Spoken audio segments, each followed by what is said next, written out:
Terrace garden కానీ backyard gardening చేసేటప్పుడు వేసవికాలంలో ఎండ నుండి మొక్కలను కాపాడుకోవడానికి మల్చింగ్ అనేది చాలా అవసరం అండి. ఎన్ని రకాలుగా మల్చింగ్ చేసుకోవచ్చు అనేది, అలాగే వాటి వల్ల ఉపయోగాలు ఏంటి అన్నది ఈ వీడియోలో మనం డిస్కస్ చేసుకుందాం రండి. ఈరోజు మనం కొబ్బరి డొక్కలతో, ఎండుటాకులతో, కట్బోర్డ్ షీట్స్తో కూడా మల్చింగ్ అనేది చేసుకోవచ్చు. మన దగ్గరలో అందుబాటులో ఏది ఉంటే అది కొబ్బరి డొక్కలతో చేసుకోవచ్చు అండి. దీని నుండి మనకి కొబ్బరి పొట్టు అనేది తయారవుతుంది అనమాట. దాన్ని కోకోపీట్ అంటారు కదా. కోకోపీట్ అనేది ఈ కొబ్బరి డొక్కల ద్వారా తయారవుతుంది అనమాట. కొబ్బరి పొట్టు అనేది మన దగ్గర ఎక్కువగా ఉంటే కనుక అది మల్చింగ్గా కూడా ఉపయోగించుకోవచ్చు అనమాట. మనం మొక్కల మొదల ఆ కొబ్బరి పొట్టు అనేది వేస్తే అది మల్చింగ్ కింద కూడా ఉపయోగపడుతుంది మనకి. అలా చేయడం వల్ల సాయిల్ అనేది డ్రై అవ్వకుండా ఉంటుంది.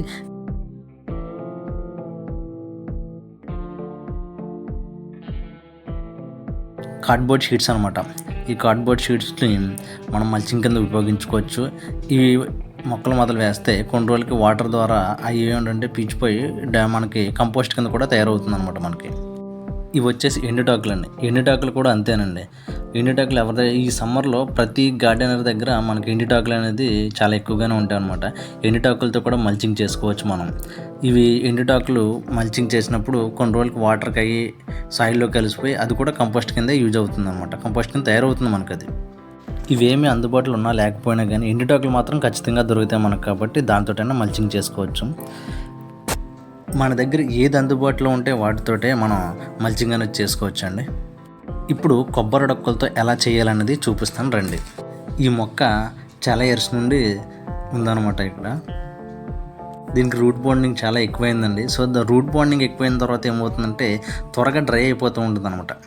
అంటే రూట్స్ అనేవి ఎక్కువ స్ప్రెడ్ అయిపోవడం వల్ల సాయిల్ అనేది త్వరగా డ్రై అయిపోతూ ఉంటుంది. సమ్మర్లో మనం మార్నింగ్ ఈవినింగ్ వాటరింగ్ చేసుకోవాలి.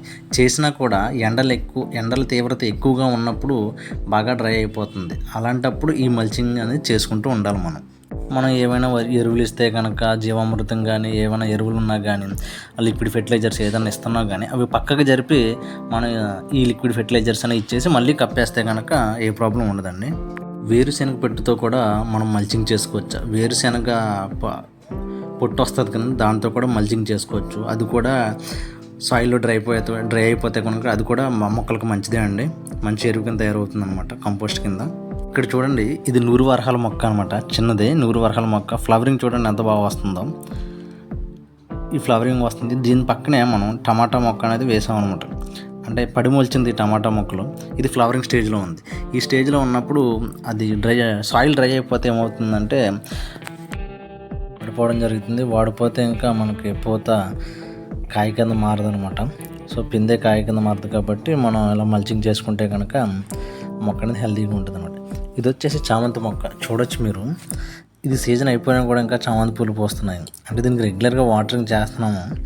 మార్నింగ్ ఈవినింగ్ వాటరింగ్ చేస్తున్నాం కాబట్టి మొక్కలు అనేవి చాలా హెల్తీగా ఉన్నాయి. ఇది కార్డ్బోర్డ్ షీట్స్ అనమాట. కార్డ్బోర్డ్ షీట్స్ కూడా మల్చింగ్ చేస్తున్నాను అక్కడ చామంతి మొక్కలకి. ఈ మొక్క చూస్తే కనుక మీరు కింద చామంతి, పైన వచ్చేసి రాగి పిండితో వచ్చిన కవర్ అనమాట. దీంట్లో నేను ఆనియన్ పెట్టి పెంచుతున్నాను అనమాట. ఇది వచ్చేసి 10 లీటర్స్ బకెట్లో పెంచుతున్న ఒక చెట్టు మల్లి అనమాట. ఇది తీసుకొచ్చేసి భూమి మీద వేయడం, నేలలో వేయడం జరిగింది. ఇది చూడండి ఫ్లవరింగ్ అయ్యి అలాగే మొగ్గలు ఉన్నాయి, పువ్వులు కూడా వచ్చేసినాయి అనమాట. చాలా బాగుందనమాట. దీనికి నేను ఎండుటాకులతో మల్చింగ్ చేస్తాను అనమాట. ఎండుటాకులతో మల్చింగ్ చేస్తే ఎండుటాకులు వాటర్కి చీకిపోయి అది కంపోస్ట్ కింద కూడా తయారవుతుంది. ఎండుటాకులే కాదు, అలాగే మనకి వేరుశెనగ పొట్టు, అంటే వేరుశెనగలు గింజలు తీసేసిన తర్వాత పొట్టు వస్తుంది కదా, ఆ పొట్టుతో కూడా మల్చింగ్ చేసుకోవచ్చు. అది కూడా కంపోస్ట్ కింద తయారవుతుంది. కొన్ని రోజులకి వాటర్ రెగ్యులర్గా పోస్తూ ఉంటాం కాబట్టి దానివల్ల ఏమవుతుందంటే డికంపోజ్ అయిపోయి అవి కంపోస్ట్ కింద తయారైపోతుంది. ఈ సమ్మర్లో మల్చింగ్ అనేది చాలా అంటే చాలా అవసరం అండి. మనం ఇప్పటి వరకు 2 times వాటరింగ్ చేస్తే సరిపోతుంది. ఇప్పుడు ఏంటంటే ఏప్రిల్ మిడ్ వచ్చేసింది. అలాగే మే ఎండలు చాలా బాగా పెరిగిపోతాయి అనమాట. మేలో ఎండలు చాలా విపరీతంగా ఉంటాయి కాబట్టి ఆ వేసవి దాడిని తట్టుకోవాలంటే కనుక మొక్కలకి మల్చింగ్ అనేది చాలా అవసరం ఉంటుంది. మనమే తట్టుకోలేం కదా ఆ వేసవి కాలంలో, అలాంటిది మొక్కలేం తట్టుకోగలమండి. సో కాబట్టి వాటికి మల్చింగ్ అనేది చాలా అవసరం అనమాట. మల్చింగ్లో ఇప్పుడు దాకా చూసిన ఒక రకమైతే ఇంకా మనం చాలా రకాలుగా మల్చింగ్ చేసుకోవచ్చు. కోడిగుడ్డు అట్లు అంటే కోడిగుడ్లతో వచ్చే అట్టలు ఉంటాయి కదండి, అట్ట మొక్కలు, వాటితో చేసుకోవచ్చు. వరి ఊకతో కూడా చేసుకోవచ్చు అనమాట. అంటే ధాన్యం నుంచి వచ్చిన పొట్టుని వరి ఊక అంటారు అనమాట. అలాగే చెక్క పొట్టు, ఇవి టిమ్మర్ డిపోలో దొరుకుతాయి అనమాట. మనకి ఏదైనా చెక్కని ట్రిమ్ చేస్తే వస్తుంది కదా పొడి, అది చెక్క పొడి అనమాట. ఇలా రకరకాలుగా మొక్కలకి వేసుకోవచ్చు. అది కొన్ని కంపోస్ట్ కింద కూడా మారిపోతాయి అనమాట. అలాగే మల్చింగ్ కూడా చాలా బాగుంటుంది. మల్చింగ్ అవుతుంది, అలాగే ఫ్యూచర్లో అది కంపోస్ట్ కింద కూడా మారిపోతుంది అనమాట. నేను మొత్తం ఎండిటాకులతో మల్చింగ్ చేస్తాను అనమాట. ఈ సమ్మర్లో ఎండిటాకులు ఎవరి దగ్గర దొరకవండి.